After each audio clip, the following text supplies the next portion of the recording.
Hello, everybody, and welcome back to the Geeky Leaks podcast. I am Liam. And I'm Josh. Where do we even begin? Just heavy breathing. Heavy breathing. Actually, this week wasn't that busy. Yeah, there wasn't much this week, guys. Well, I guess there's some cool stuff. So basically this week, we're going to go through a couple articles pretty quick, and we're going to spend, actually, I'm going to say probably a good 5-10 minutes. We're going to take a good chunk of time at the end here, because there's it's Black Friday sales that started on Steam and GOG. Yep. And we're going to just recommend some games. I figure that'd be a fun way to end. Yeah, so, definitely. But yeah, let's get into these articles here. So first one we had here is Intel is talking about killing off traditional PC BIOS by 2020 and moving over to UEFI. Now, for a lot of you guys, especially if you've been into computers for a while, like I don't know if you've probably might have dealt with some of those older BIOSes, like with either the black or the blue background. Yep. And everything. Yep. So that was the more advanced versions of kind of traditional BIOSes, but for a lot of us who have been using UEFI for a long time on desktops and since I think Sandy Bridge. I mean, since I started really building, that's all I'm really used to. I mean, I kind of just relayed them into like the same kind of thing, but they're not even close, obviously. No, well, the UEFI was basically an evolution of the BIOS. Yeah. And it was just because the BIOS, when the BIOS was first built, it was built on 16-bit technology. Oh, okay. And so what happened is in the 90s when they moved to 32-bit computers, and then even more so 64-bit, it just became, for lack of a better term, kind of duct taped and stapled on to continue working with this stuff. Yeah. UEFI was built for modern hardware. Specifically for like 32-bit and 64-bit operating systems. Yeah. Especially 64-bit. Okay. Especially 64-bit. Okay, so, cool. Because Intel originally had the EFI, which I don't know if they have the names of everything in here because it's been a while, but it's a lot of reading for this one. Yeah, so extensible firmware interface was EFI, and then there's unified extensible firmware interface, right, which is UEFI. Yep. But basically, Intel came out with EFI when the 32-bit stuff came out because BIOS wasn't working properly. Okay. And then UEFI came out with the 64-bit stuff. Yep. To really mark that full transition. So anyway, all this is basically to say Intel's come out and said by 2020 they want to no longer use the BIOS for anything. Okay. Because, not to say it's almost a bottleneck, because it's not a bottleneck in terms of performance, but it might be a bottleneck in terms of functionality. True. So they want to kind of get everything moved over to UEFI. For people like me and you and anyone out there that's built a desktop in like literally the last 6 or 7 years, nothing's going to change. You've been using UEFI anyway. Exactly. But a lot of phones, stuff like that, are still using BIOSes. Okay. A lot of anything that's like 32-bit, there's a lot of stuff out there that still uses BIOS. Okay. So interesting. Yeah, Intel just wants to get everything moved over to UEFI, and it'll help kind of unify everything and make development easier as well. So kind of cool. Yeah, anyway. This next one is super quick, but I decided to throw this in here because it's freaking awesome. So, you guys like overkill power supplies? How does a 2,000 watt 80 plus platinum power supply sound? Yeah, it's pretty insane. So it's built for miners. Obviously. The thing that really caught my attention with this is 16 PCI Express 6+2 connections. Oh yeah, so it's basically just like all the graphics cards. Yeah. Like here you go, run all the graphics cards. All your graphics cards belong to us. But yeah. I just this was just so insane. I just had to talk about it for like 30 seconds because I mean, and if you look at it, like there's the fan in it, it's really not that big. It makes sense that it's also like 80 plus platinum because I'm like just reading a little bit here. It's like, well, obviously mining is going to be 24/7, so you need something that's going to be like ridiculously efficient and last literally forever. Yep. So. Yep. This thing is meant to be like run. And the fact that it's platinum means it's not going to get hot because it's efficient, and like overall, it's just going to be like a ridiculous power supply just because of the demands that it's like that people are expecting out of it, right? Yeah, exactly. That's pretty crazy. So I mean, like, let's I don't know. I don't think this thing is modular. I don't know if it says in here, but even if you wanted, like, so let's say your Corsair AX 1500i is still not enough for some reason. I don't know who you are, but for some reason it's not enough. There you go.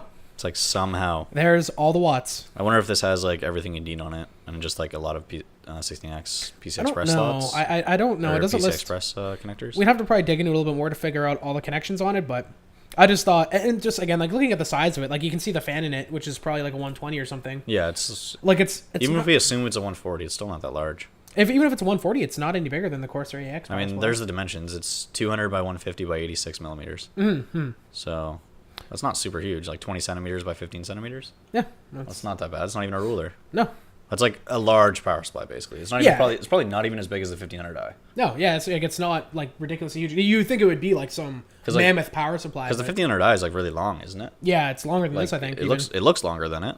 But yeah, I just thought that was worth a quick mention just because it's so beastly.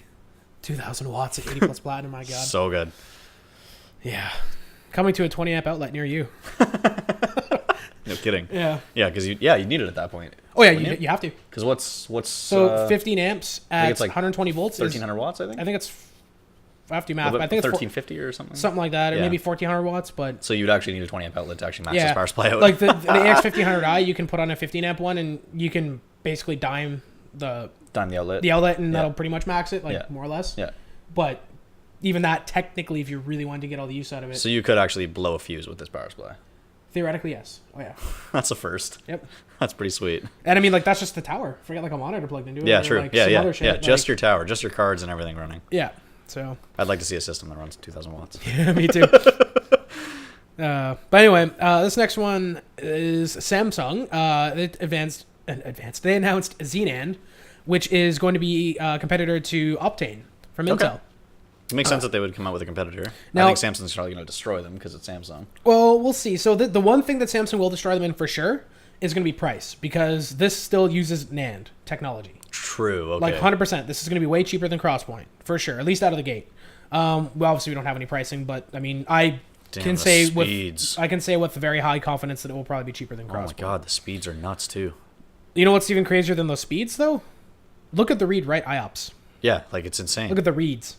Like, Like- that's gross. Oh my god, yeah. Yeah. Holy shit. But the writes, though, on the Optane. Yeah, that is pretty. Yeah. The rights on the Optane are absolutely like it's okay. Well, I mean, we'll read it if you can't see it, but Yeah. it's the Samsung is getting 750K IOPS read and 170K writes. The Optane is getting 550 reads and 500 writes. Yeah. So the difference between the reads on the Samsung beats it by like more than 50 or a little bit less than 50%. But the writes, the Optane destroys it by like Almost triple. yeah, I was gonna say like it's basically triple. Now, the one other thing we don't know about this is, so just like with any other NAND product, and same with Optane too, but so we have the sequential read writes. So 3.2 gigabytes, right? Yep. What queue depth? We don't know. True. Because the It's thing gonna be low. Because for the sure. thing with Optane is always it's not as fast in terms of full raw speed, but it hits those speeds at way lower queue depths, like I've talked about before with like the Samsung, like the 960 Pro. The Pro's a little better, but the Evo is a better example. Like, yeah, okay, it'll do like 3.2 gigabytes a second, but you got to get to like queue depth 32, which you'll never see. Yeah. Or like you got to transfer like a huge file or something. Exactly. So for the most part, you don't generally see that. I mean, you know, even a Blu-ray movie is only what, like 5 gigs or something? Like in terms of bitrate? No, just like the Or like size total? of the file. I think the new ones can be more. Okay. I think the new 4K Blu-rays are like up to 20 gigs, I think. Okay, but still, what, you transfer a Blu-ray in like 10 seconds? That'd be like the 4K Blu-rays, yeah. Yeah. But that's like Which is insane still. The speed of it is just already so much. But the reason that the Crosspoint is so interesting is because you're gonna get the jobs done before it even gets to its maximum speed, because it gets up to a higher speed faster. Yeah, true. So it'll be interesting to see what ZNAND does, because ZNAND is not. It's an evolution of. It's still NAND, but it's a new type of NAND. It's Kind of. It's probably just like an iteration of NAND, so it's basically the same technology. yeah. So it's going to be interesting to see. But the fact that they're saying they're going to be going up against Crosspoint is huge. Mm-hmm. So I mean, being that it's based on NAND, we can be pretty confident that it is going to beat them on price. Yes. But yeah, we'll just have to wait and see. I mean, if it's even like close and it's a lot cheaper, then sweet. Yeah. So yeah, stay tuned for that. We'll talk about more as it's released. Interesting. Yeah. I didn't actually so see next this. up here, there's a company called Holotouch, which you've probably never heard of, because I never heard of them either. They're trying to sue Microsoft right now. Surprise, surprise. And what they're trying to sue Microsoft about is some patents revolving around the HoloLens. Basically, they're saying that they had been in talks with a partnership with Microsoft as far back as 2006. This never came to fruition. And apparently Microsoft is infringing on patents that were, I guess, perhaps involved in those discussions at that time Yeah, or so something they like talked that. about it, showed them a little bit of their technology probably, and then Yeah. Microsoft was like, okay, thanks, bye. Yeah, That's what it sounds. and- That's what it sounds like from their perspective. Yeah, and in the article here does also mention that Microsoft, when it filed its own patents, it did go as far as to mention Holotouch's stuff as prior art. Okay. So they did in fact mention Holotouch, like their existence Was a thing before they made was a filed their thing. patents. But here's the thing, though. Here's where it kind of gets interesting. So Holotouch, the company, they never made any commercial products. Okay. They never made any dev products. Okay. They never made any physical products. So they had plans. So they had some plans and some patents. which is understandable. You can do that. Yeah, for sure. But like, it's intellectual technology or intellectual property at that point. Yeah, for sure. And so they do have a couple of patents for sure, but it's just like I said, they never really, they never necessarily like did anything with them per se. Yeah. So it's kind of an interesting kind of conundrum, but we'll have to see. We'll have to wait and see what comes of this. But I mean, Holotouch is also saying that because like Microsoft filed its own patents and actually mentioned Holotouch in the patents, that's really evidence that they were willfully infringing, which makes sense. Upon their like intellectual property. So which makes total sense.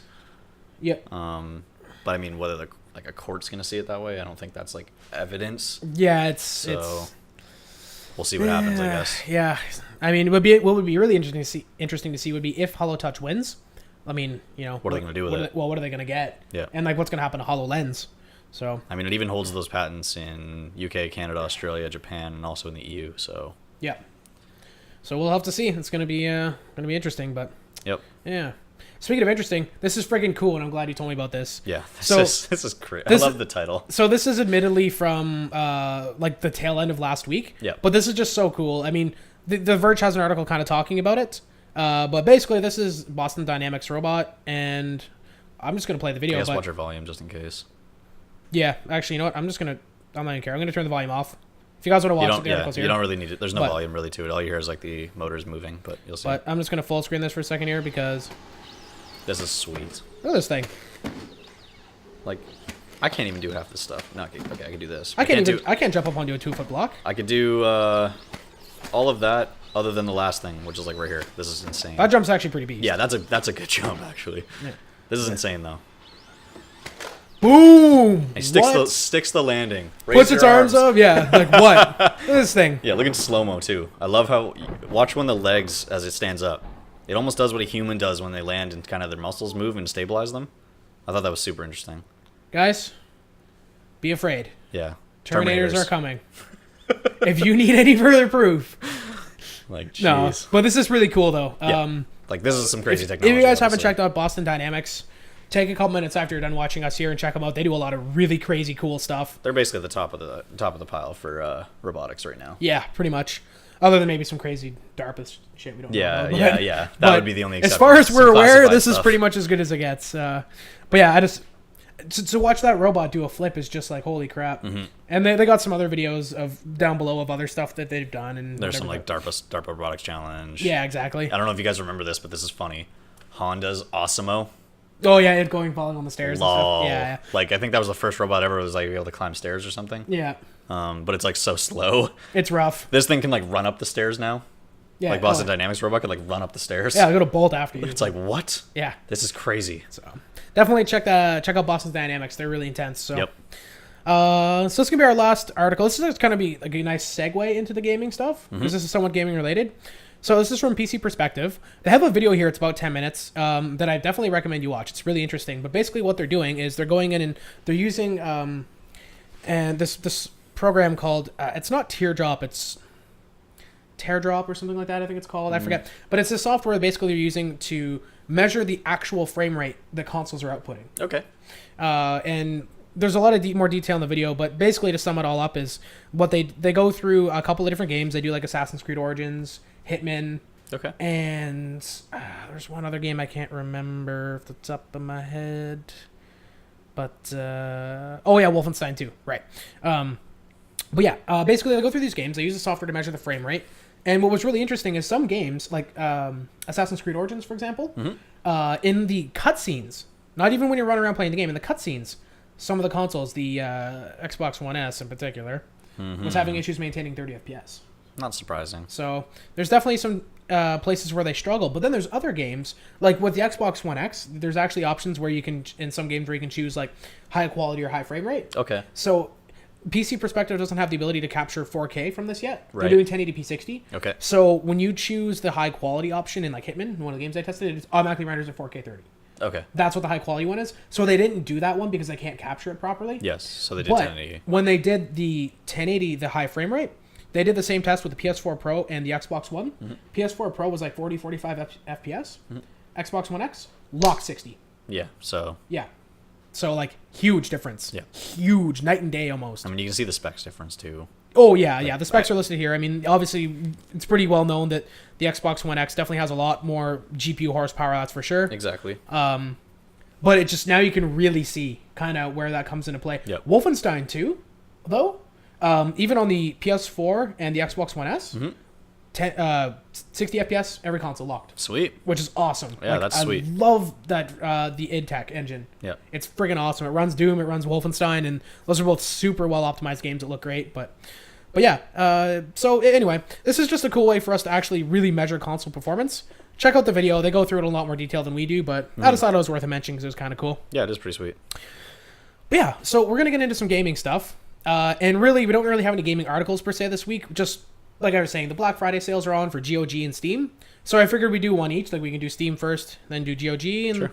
we'll just kind of like let's look through a little bit and like what are some games that you and I would recommend. Oh yeah. I mean, obviously, there's lots of games that are on sale, and there's going to be obvious ones that people are going to want. Like obviously, We'll basically talk about like games that we have definitely put hours into, and that we have definitely played lots of time, and that are definitely we think are worth your money. yeah, For sure. I mean, it goes without saying, guys. You're going to scroll down, and you're going to see Wolfenstein 2 on sale. You're going to see Ghost Recon Wildlands on sale. You're going to see Evil Within 2's on sale. You're going to see Witcher on sale. Like these are games that a lot of people want, and probably are going to pick up anyway because they're big names. But we want to talk about some games that we saw that were on sale that we've played that either maybe are a couple years old and you wouldn't think about, or maybe just aren't super well known. Exactly. And would be worth checking out. So I'm going to kick things off with Sniper Elite 4, which admittedly is a relatively well-known game, but it's on Steam right now for $22.60. Just really cheap. Yeah, that's a good deal. Yeah, that's a really good deal. That's a pretty new game too. Yeah, like it's this year. So it's pretty new. It's a lot of fun. If you guys if you play Snipe in any game and you like it, you're going to love Sniper Elite 4. It's ruthless. Yeah. So definitely check that one out. I got one. All right. If you guys have not played Dishonored, go play Dishonored. Oh my god. Okay, the entire franchise is on sale, so you get Dishonored 2, or if you're interested in that. But I would say if you haven't played it at all, play the first one. Like, awesome. You can get the first one with all the DLC for $12.50. Damn. So. Or you can get just the base game for $3.74. Yeah, $3. So. $4. So like if you just want to dip your feet in the water, so to speak, just to check it out, $3.70. Dude, that game's awesome. I beat it like 3 times already. If you like stealth and like good story, excellent. Especially for $4. Yeah. How can you go wrong? Yeah. I got like 40 hours in that game. Exactly. Already, so that's awesome. One other one I wanted to throw out from Steam was Dying Light. Yes. It's almost 3 years old now. It came out January 2015. But this game is awesome. The short version of it is basically Mirror's Edge meets like Dead Island. Yeah, it is. It's basically a cross between those two engines. That's exactly what it feels like. It's so weird. If you like killing zombies and you like running around and being able to run wherever you want in the city, lots of freedom, really good graphics, and it runs pretty well. Super good graphics. The free running is awesome. Like it feels almost the same as Mirror's Edge. The murdering zombies part is amazing. Mm-hmm. Like there's weapon collectability, there's upgrades, there's skill trees, there's vehicles in the DLC. There's the story's crazy. Yeah, the story's really good. Holy crap! By the time you get to the end of the DLC story, I know, Kyle Crane, man. It's crazy. It's nuts. And it's on for $22.50 right now. So I would definitely recommend checking that one out if you haven't yet. One last one for Steam. I know I saw that one. Yeah, this one we have to say because this is like a brand new game. And I think it's because it got mixed reviews at the beginning when it launched. But like, Deus Ex Mankind Divided is $10.50 right now. Yeah. Like, it came out like less than a year ago. Yeah. It's awesome. It's really fun. Like, it's crazy. I've beaten it twice, man. It was a year ago now. A little bit over a year ago. But still, it's really new still. Like, it's crazy. So it's AAA title.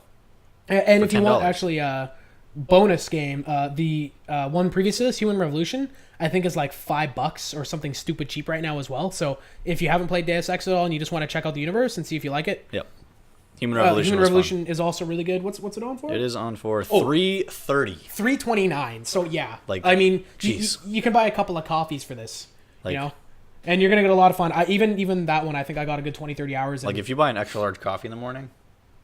Yeah. Well, it's just it's cheap. This game's cheaper than 2 of those coffees. Like, jeez. You go to Timmy's, get your coffee in your bagel. You could be playing Human Revolution. Canadian. You could be playing Human Revolution. I don't know. Gotta get them Timmys. So there's lots of other good deals on Steam, but those are just a few we wanted to shout out. Yep. So let's run over to GOG really quick. Yep. And obviously the first one we have to call out, Witcher. Of course, Like, yeah, of course. If So you haven't checked out Witcher, go check out Witcher. I don't There's a even- really good deal on it. That's like GOG's thing. Like GOG, I think. What is it? Who made Witcher again?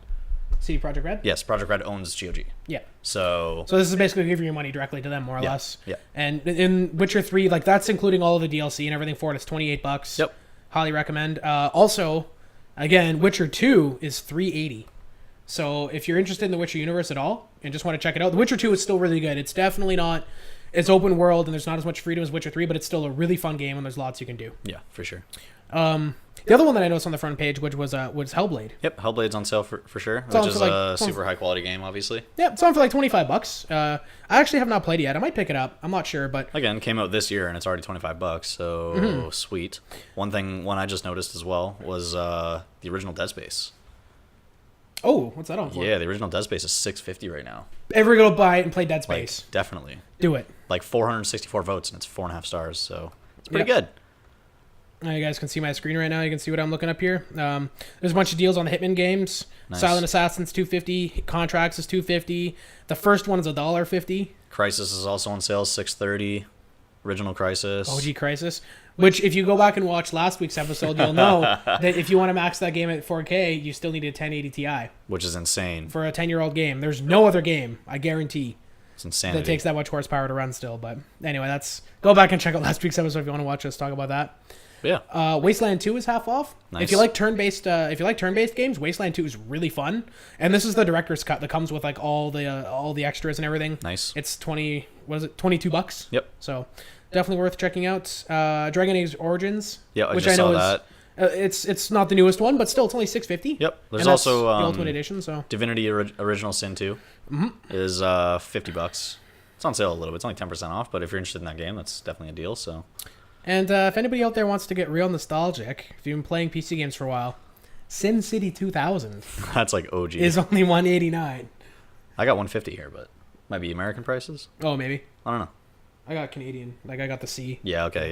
Yeah. So I'm going by Canadian prices. So I Yeah. mean, 189. Yeah. yeah. Hey, it's okay if you're in the States. The monies are less. Wow, the graphics. Oh yeah, you can't stop That's those graphics. super OG. That's hilarious.